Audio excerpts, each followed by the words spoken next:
Tapi mengapa ada hukuman bagi orang yang meninggalkan Islam? Oke. Bukankah ini yang kontradiktif? Oke. Jadi gini nih, maksudnya gini, anggaplah kita punya rumah ya. Anggaplah kita punya rumah. Rumah kita itu kita nggak pernah maksa orang masuk tuh. Maka ketika ada orang masuk, terus kemudian ketok-ketok dia, Assalamualaikum, Waalaikumsalam. Oh ya, ada apa mas? Saya boleh masuk ke rumah? Boleh. Nah berarti kan itu kan boleh masuk tuh. Nah sebelum dia kemudian di luar rumah, nggak ada tuh aturan rumah bagi dia. Tapi begitu dia masuk rumah, maka aturannya aturanku. Masuk akal nggak? Kalau dia belum kalau di editan kalau dia belum masuk rumah nih, itu kan berarti dia nggak ada aturan kan ya. Tapi kalau dia udah masuk rumah, dia harus ada aturan dong. Contoh misalnya kalau di rumah Feren orang harus lepas sendal atau enggak? Nah kalau di Amerika enggak tuh. Kalau di Amerika kita masuk pakai sepatu tuh karena aturan di situ adalah pakai pakai alas kaki ketika masuk ke rumah.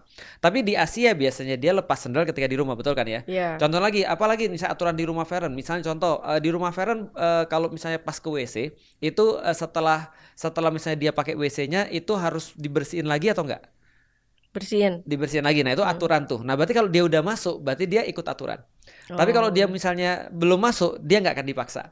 Artinya kita nggak pernah maksa siapapun untuk masuk rumah kita, sebagaimana kita nggak pernah maksa siapapun untuk masuk di dalam Islam.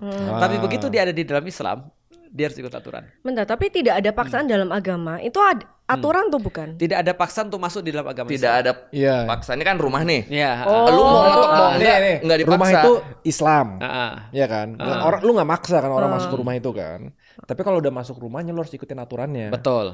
Dan salah satu aturannya kalau udah masuk jangan keluar. Nah, itu salah satu aturannya adalah kalau lu meninggalkan rumahnya itu ada hukuman. Iya. Dan by the way in the first place ya, kalau dia sudah benar-benar yakin dia mau masuk dalam Islam, harusnya dia udah ngerti keistimewaan Islam apa. Nah, secara akal dia tercerahkan nih. Nah, kalau dia mau keluar lagi berarti mungkin ada niatan-niatan yang nggak bagus. Maka kemudian kita lihat dulu apa yang terjadi, kenapa dia mau keluar di dalam Islam.